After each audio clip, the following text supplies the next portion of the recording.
People have sent pictures of their gender. That's the very normal. Every sex educator will tell you this, that we receive dick pics on a daily basis. That there's this idea that sex is just penetration, and that is really wrong. Without consent, the building blocks of relationship doesn't exist. Somebody identifies as a man and they're having sex with like a lot of people, then they're a stud. And if it's a woman, then she's a slut. Hello and welcome to this very special interview. And in this segment of interview, we are once again going to talk about sexuality, sex education, and related concepts and ideas. Now, today I have with me Apurupa Vatsalya. I'm sorry if I have not pronounced your name correctly. You've got it right. Thank you so much, Apurupa, for talking to us. Now, the first question is, what is sex education? A lot of people have confusion on this particular aspect itself. Now, something it's watching lots of porn, something it's about just having sex. And there are some other people also who think it's not good idea itself. If you talk or if you try to guide your children about sexuality or sex education from the very beginning, maybe you are pushing him or her or they in a wrong direction by talking about such sensitive matters. So what it is as per you? Right. No, thank you for this question. And I think it's a great place for us to get started as well. Let's deconstruct it a little bit. Typically, when somebody sees the word sex education, they get so alarmed by the word sex, they fully miss that it's attached to education, right? Like the core idea of sex ed is to give people education around topics that concern sex, sexuality, safety, body, autonomy, culture, relationships, and just overall human experience. So a talk on sex is in fact a very, very small part of sex education. Like description of sex, right? That is just such a tiny topic. It's a very large umbrella term, which encompasses within it all these various themes that I mentioned before. Now, the idea that if you give somebody sex ed, will corrupt the child or there is something wrong in that is actually a very fallacious idea, because hey, like, don't you talk to your children about other kinds of safety? Don't you talk to young people about other kinds of safety? Don't you warn them against, let's say, the dangers of sex, the dangers of drugs, the dangers of smoking, not talking to strangers? Does this mean that you're actually encouraging them to go ahead and, do all those things? Not at all, right? So it's important to talk to young folks about sexual safety as well. And it's also important to understand that as soon as a young person hits puberty, sex hormones are being produced in their body, which means sexual feelings have begun in their body, whether or not you... Yeah, and there's nothing wrong in that. There's nothing immoral about that. Yes, absolutely. It's such a normal part of human development, and it's so important to equip them with the right knowledge and tools, and also like enable them to make informed decisions when it comes to their own body and their own sexuality, right? So I'd say that it's a very wide topic. A great part of that is also like, for people who are against it, is also to help people understand and contextualize their own sexuality within their culture, within their religion, how to build bridges with their parents and, elders when there is that rift that comes about when hormones are changing. So all of this is actually a part of it. How to resist peer pressure, for instance, is a part of sex education. So if you're not going to be having these conversations with them, then you're sort of like just letting them cross the road without teaching them how to cross the road, without teaching them what red, green, and yellow means. So those are things that you absolutely have to do, and it's the right of every young person to receive sex education. So if I'm right, it's not just about watching porn or having sex or immoral aspects of it. It's understanding anatomy, how it works, consent, physics, those aspects, if I'm not wrong in understanding you. Right. Also, like, I mean, since you did mention porn, I'll just like take a minute to, quickly touch upon that. Why is it that young people are resorting to, watching porn? Because there are they're curious. And curiosity is a good thing. Curiosity is about bodies. Curiosity is about my own body, other people's bodies, sexual acts. All of this is normal, right? And when there are not enough conversations happening around these topics, whether in school settings, whether in peers, whether between parents and children, then they are going to resort to the only source that is available, that is giving them honest answers. So anyway, they will understand you, whether you educate them or you don't educate. So it's better to open up. Correct. Correct. Correct. So, talking about education, how difficult it is, Aprupa, to educate not just kids or youngsters, but even adults. Do you think in India, like, do are we equip our schools and colleges or NGOs? Are we equipped, or are we doing in terms of education, or informing people about sex education? Mm-hmm.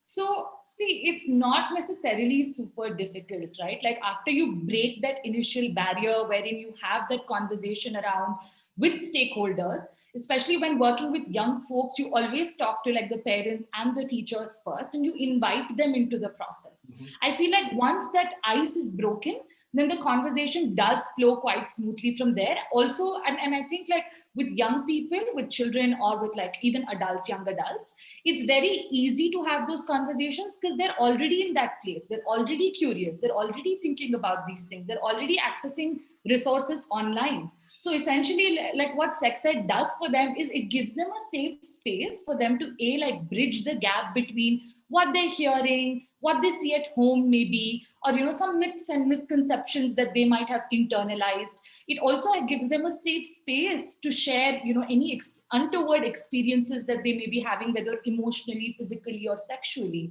So I mean, I would say the challenge really lies in breaking the mindsets of adults against this. But I would definitely say, like by adults, I mean adult tier adults, like caregivers and teachers and caregivers. But with young adults, I definitely feel like it's been a cakewalk for me personally.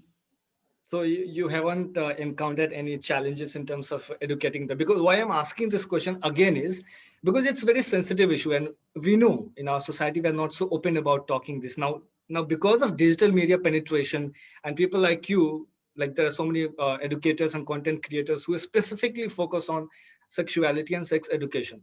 So the younger Hmm. generation is understanding what it is, how it is, the anatomy, pros and cons and Hmm. all that. But what about the Hmm. generation, let's say around age 30, 35, or before that? Are they not shocked? So Is it I'm not weird? 30, The just reason, taking, I'm almost 30. Um, yeah. So the reason is like, is it comfortable for them? I mean, how do you educate them without making it uncomfortable or weird or awkward situation? Right. No, that's actually a great question because when it has to do with any intimate topic, right? Not even just sex, even money for that matter. People get really awkward around conversations. Conversations around these topics aren't necessarily encouraged from a young age, right? It's all hush hush. So suddenly to expect a much older Yeah. person to be very open about these topics, to be very welcoming, is like it's wrong.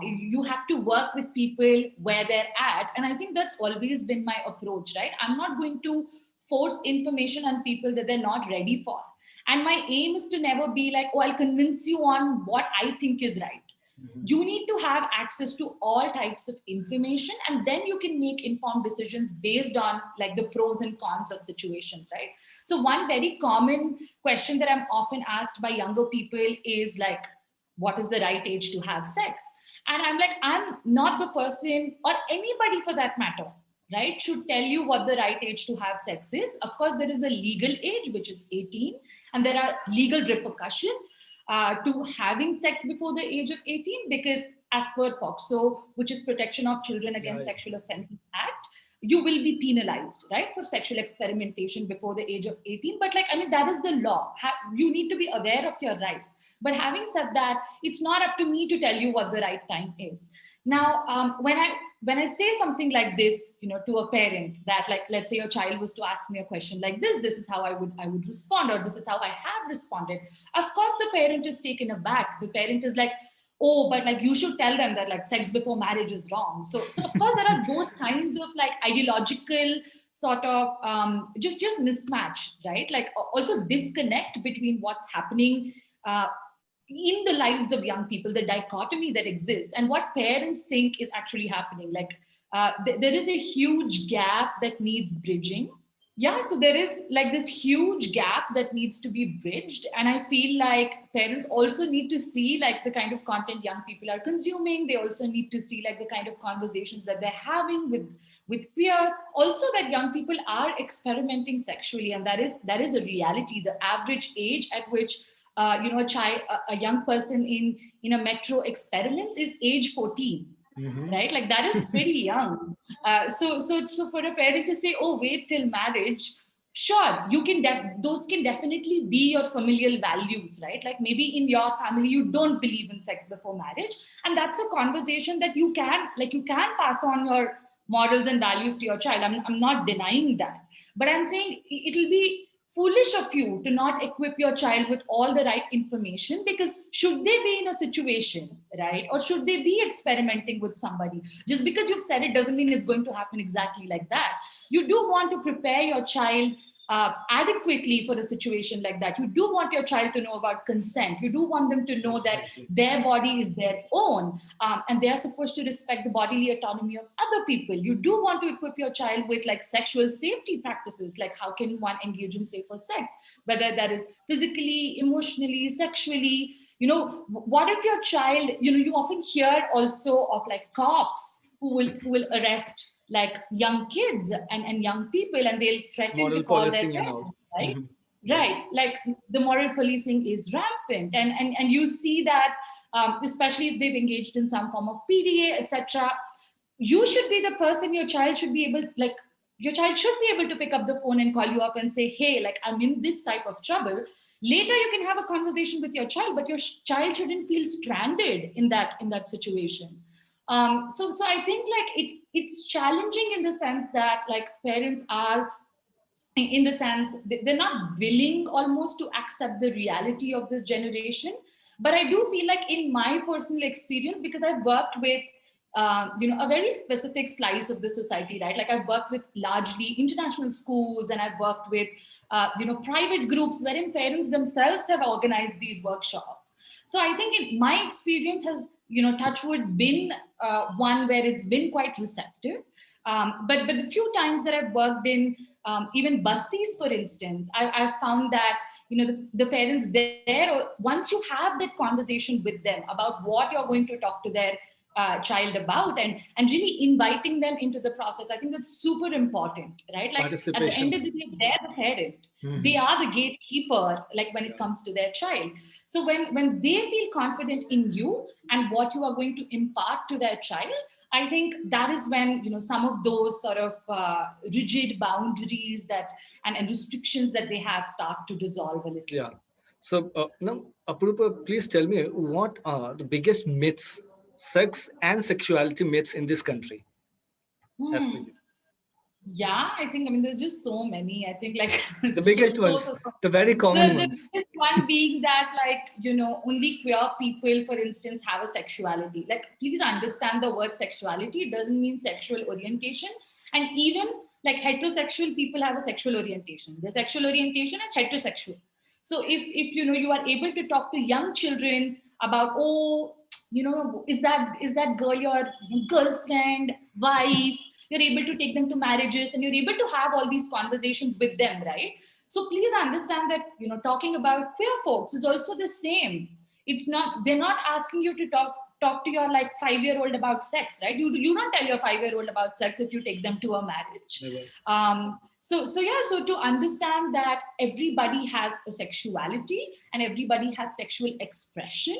I think that is one big myth that I've come across, and of course, like the age-old myth of virginity, right? Oh my That God. somehow having sex or not having sex makes you a better or worse person. I feel like if I Some had a people even penny for check. each time I heard it. Yeah, correct, correct.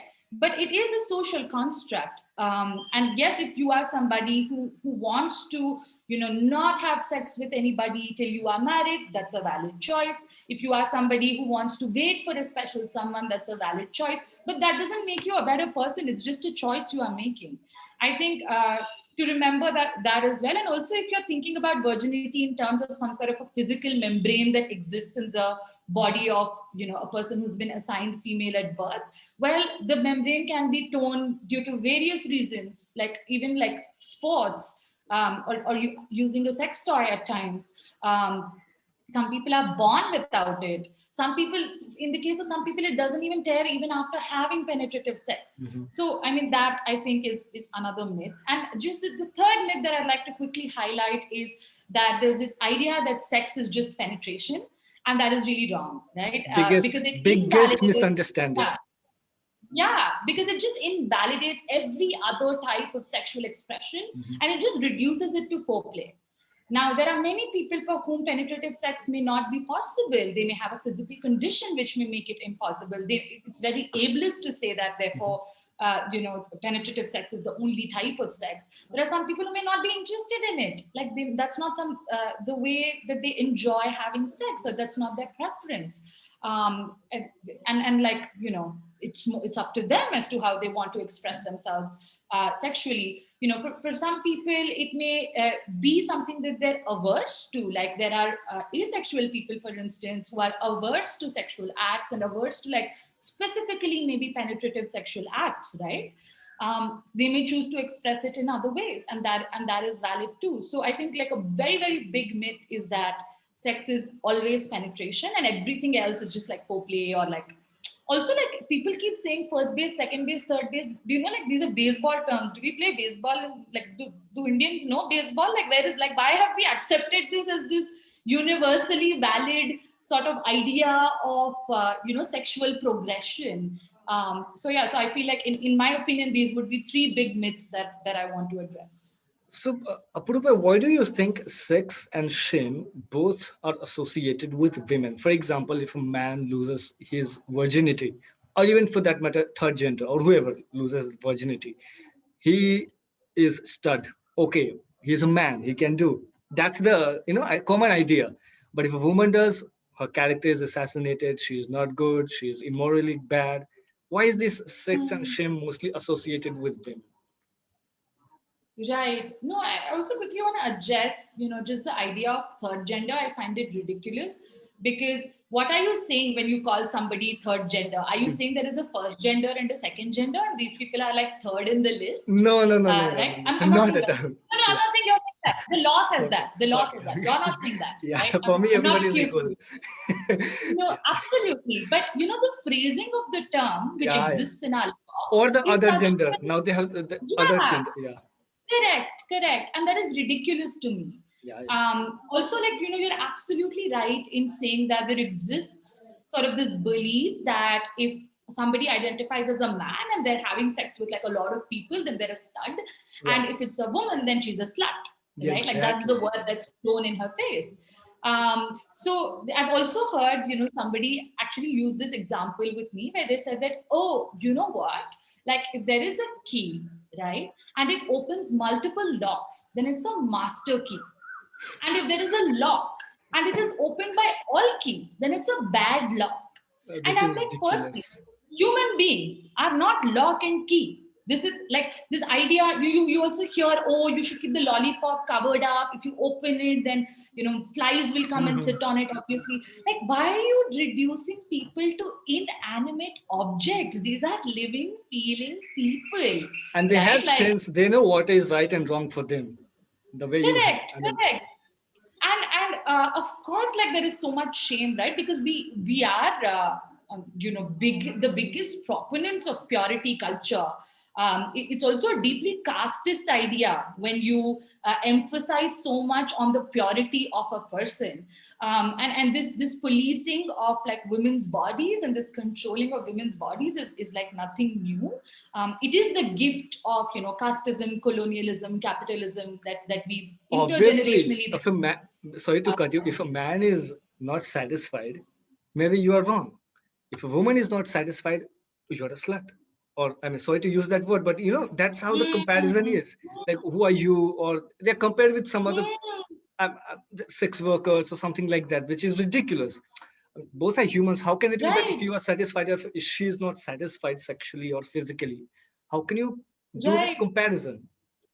So it's an Right. insult. Also, sex workers are people, and we're all selling our bodies Exactly. one way or another. All Exactly. of us use our. The fact that I'm talking right now in this interview, you're talking right now, and this is our job. We're also using our bodies. We're also selling our bodies. So, like, I Exactly. mean, let's get over that idea that let's actually make it safe for people to practice sex work, and let's actually give them legal rights so that they can And unionize, respect. demand And the benefits, respect. and yeah, Exactly. and also like have safety, right? Like police, for instance, does not take cases of violence against sex workers seriously. So I mean, yeah, being compared to a sex worker is like not the worst thing, but I fully understand what you mean, that Yeah, there yeah, exists this shaming exactly. on you know, a woman's desire and a woman's That's pleasure the word. or Exactly. You quest have for put it. pleasure. Yeah, yeah. So You yeah, have I put it. hear you. Yeah. Hello. Oh, it was little Yeah, you're frozen. back. Okay, so you have. I was checking your Insta page, and in terms of education, you have also posted some content about being horny or too horny is not bad. It's a common thing. Can you throw some light on that? I mean, some people think you are, if you're too horny, there's something wrong with you. What do you think on that? Right, right. See, being horny or like having a libido, right, like a sexual drive, Hmm. varies from person to person. For some people, it's very high. For some people, it's very low. For some people, it's non-existent. Hmm. It also depends upon, you know, where you are in life as well, right? Like if you may be going through something that is particularly stressful, you may feel more or less horny. If you are, you know, I don't know, if you're in a situation where you're feeling uh, experiencing a lot of loss, feeling a lot of anxiety, I feel like people think that the natural response to that should be that you shouldn't think about sex at all, like especially in the context of the pandemic, right? I'd made that post around the second wave because so many people were writing into me and they were like, you know, the world is like burning around me, but I am feeling like really aroused because of that. And I'm like, that is so normal because, you know, arousal is such a natural response to like heightened just stimuli around you. So yeah, so I think my agenda behind like making that post was to really say that no matter how you are choosing to process something that is so unprecedented and something that is so traumatizing as a global pandemic, however you're choosing to, you know, process that is completely your choice. And if the way you want to deal with it is by, you know, engaging sexually, while of course, like, you know, maintaining safety protocols and not putting other people's lives in jail and your own life in danger, it's valid, right? It's normal. It's normal to experience those feelings. It doesn't always have to be such a neat, you know, oh, I met someone, I think they're attractive, we are like having a good time, and therefore I'm feeling. It doesn't have to be such a natural progression always. My last question, in fact, it's Hmm? two, but I'll just ask in one go itself. How important is consent in any relationship, not just physical Hmm. relationship, I mean, sexual relationship, but any kind of relationship? How important is the consent? And towards the end, you can also please say, what will you say to those people who take sexuality and sex education in a very poor or immoral light? They see it as something like corrupting young minds, or not in a right direction. What would you say to them? Hmm. Hmm. Yeah, no, like I'm loving these questions. They're really making me reflect on my values as a sex educator as well. So, you know, to answer the first part of your question, which is around consent, without consent, the building blocks of relationship doesn't exist. A relationship doesn't exist. Now, let me explain this, you know, through an example. Yeah. It's like without the wheels, right? Like the car doesn't really exist. It's just the shell that exists, right? So without consent, it does, like the idea of relationship, any whether social, sexual, whatever in nature, doesn't exist. So it's not a relationship anymore. When there are two or more people involved in any type of interaction, and everybody's autonomy, everybody's, you know, boundaries are not being respected in a situation, then it ceases to be a relationship. It becomes some sort of like a control dynamic. It's not a relationship, and it's not a mutually sort of respectable relationship anymore. Now, consent is as important in social situations as it is in sexual situations. And in fact, if we don't practice social consent, sexual consent is not going to come naturally to us. And it's So, clear you know, yes this or no. where we It's clear yes or no. It's not correct, like, okay, let me correct. think. I mean, yeah. I mean, see, I am of the opinion that yes, obviously, like consent is yes or no. Yes means yes, no means no, and maybe also means no, right? Like that is absolutely right. But I'm also of the belief that, there could be situations, because like, our interactions are not so black and white Yeah. with people. I'm not suggesting that they are gray, but there could be situations where there have to be deeper conversations than just saying, do you want this? Yes. Do you not want this? No. It can't be that simple, right? And in fact, like something that I've started to practice is I ask people, should I do this? Let's say I were to post this picture of you, how would that make you feel? Instead of asking, can I post this picture, which is just a simple yes or no, right? And often we feel pressured into saying yes or no. Saying no is something that we've not learned. So I think consent can, of course, like the crux of it is definitely respecting what that person is saying, whether yes, no, or maybe. But conversations around consent cannot be as simple as just saying you say yes or no. It has to be deeper than that. It has to be more Nuanced. meaningful than that. Yeah. Yeah, there has to be space for a follow up, for instance, right? There has to be space for reassuring the other person, not convincing them, but reassuring them that their safety will be taken care of, or that you will look after them, etc. So yeah, I'm of the belief that if you don't practice it in social situations, for instance, if you don't ask people before you open their bag, or if you don't ask a child that you may have met in the park before like ruffling the child's hair, if you don't ask the child, if there is an animal and you don't approach that animal with the kind of love and caution, and just like space for the animal to also say, no, I don't want you to pet me, right? And animals are quite like, they may not use words, but they're quite expressive. So I feel like when all these things do not you're not practicing them on a day-to-day basis, it's not going to come easily in a sexual situation. Also, for you to get used to people saying no to you, and for you to hold space for people to say no to you is super important, right? Like when someone, okay, like let's take the example of you approaching me for this interview. You said, hey, would love to have a conversation with you. Yeah. And like I asked you 40 questions before I said, okay, you know what, let's talk about it. Like, No, are you there is a writing? reason behind that also. I know there is, and I understand. Yeah, yeah. So I'm like, okay, is this person going to respect the fact that I need more information in order to be able to say yes, right? I think because that existed, it felt like a consensual conversation. There was room for me to say, hey, this doesn't work for me, this works for me, or hey, you know what, like, sorry, my electricity has gone off all day, I won't be able to make it. When there is room for that kind of conversation, it's a consensual conversation, right? Yeah. So I would say that it's extremely important in social situations. We must incentivize saying of no. We must learn to say no ourselves. And I'd say that, start practicing this in situations that are very easy for you. People to whom you can actually say no. Start saying no to them. People who will actually respect your boundaries.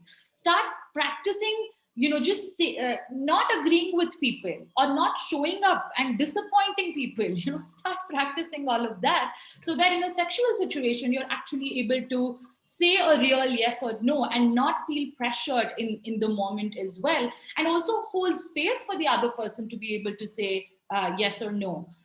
So yeah, so that was the answer to the first part of your question. And the answer to the second part of your question, which is, hey, like, what about people who think you're morally corrupting them, etc.? I would say, like, some of these I'm Bollywood sure. movies. I'm sure you must have got many DMs like that. I mean, I don't Oh know. gosh, I'm just. yeah. No, absolutely. People saying, especially because I talk about like even more taboo topics like queer community, for instance, or like polyamory and like, different types of So you're doing for relationships. publicity. You have this. You have that. Yeah, yeah. And, to answer, so what I say to all these people is also, yeah, obviously I want followers. Yeah, obviously I want people to love and engage with my content because I really believe in what I'm putting out. It's taken me years of learning. It's taken me years of like working on field with people of different ages to be able to come to a space where I feel like, okay, I have an expertise in this subject matter and I will be able to put out content that will be beneficial for people. So of course, like, I want publicity. That's not a bad thing. Wanting attention is not a bad thing, especially when it is for a cause like this. Would people not want, for instance, publicity for a healthcare endeavor that they're doing. Let's say they're working with people And there's who have nothing a wrong particular in being ethic. likable There's and nothing lovable. wrong in What's that. wrong in Wanting that? attention is a good thing, and that's something that I want to tell everybody. All of us want attention, and like women are often shamed for wanting attention. There's nothing wrong in that. So A, like that, and B, like the kind of like media that young people are consuming. If you were to just see, also like we are the one of the highest porn consumers in the world, right? Like statistically speaking, and like the majority of those consumers are young people. So if you think that the sex educators are the one corrupting your children or young people, then I hate to break it to you, but like that couldn't be farther from the truth. We're actually providing a safe space for folks to process some of the things that they're seeing around them, to teach them ethical media consumption, to make them aware of the reality behind some of these structures, like how exploitative they could be. So I am someone who very strongly believes that sex ed is political, and that's how I approach it. And like any conversation about sex ed is incomplete without conversations about systems of oppression and systems of care. So I do feel like what I would, the kind of work that I'd be doing with your child, or the kind of work that I'm doing with young people or even older people, like I have much older clients as well, is actually very empowering, is putting the power back in themselves and helping them process the years and years of shame and trauma. So you're still entitled to your belief. Like, I mean, if that's what you believe and you don't want to engage in sex ed content, I understand. Please don't do that. But at the same time, if somebody wants to, I would love to be the person who's able to provide them with information that is their right, that can be potentially life-saving, and that is extremely crucial for them to access in order to explore who they are as a person. So that's what I'd say. I'd say, like, why don't you leave my page? Why don't you not access my content? Yeah. I mean, I know it was last question, but very short question. It just came as a follow-up. Have you ever faced any bad or very, pathetic kind of harassment online for your content on your page? Which was very too out of the control, and it was so bad. So I mean, I I know people typically, do. I know yeah, people. I have like very strong filters in place on my page. I block certain words. I do also tend to, like, if it's a live that I know that is going to be, a bit more sexual in nature, and I don't want to have people commenting on it, I will not have my comments on. I've taken measures from my end, but definitely there have been situations where people have said like really horrible things to me. People have sent pictures of their gender. That's the very normal. Every sex educator will tell you this, that we receive dick pics on a daily basis, right? People feeling entitled, like people saying stuff like, oh, you talk about this, which must mean that you are someone who's looking for sex and you are someone who's horny, which are not bad things anyway. Like being horny or wanting sex are not bad things, but like it's said in a shaming manner, right?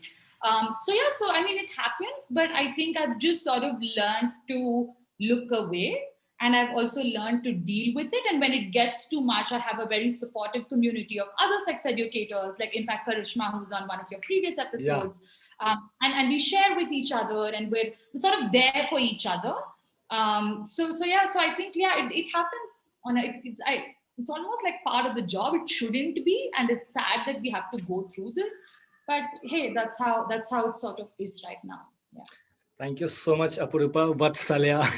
I pronounced your name correctly now. Thank you so much for this conversation. In fact, I'll tell you, I have also learned a lot of things from whatever you said. Thank you so much for the conversation. Thank you. Thank you so much for having me.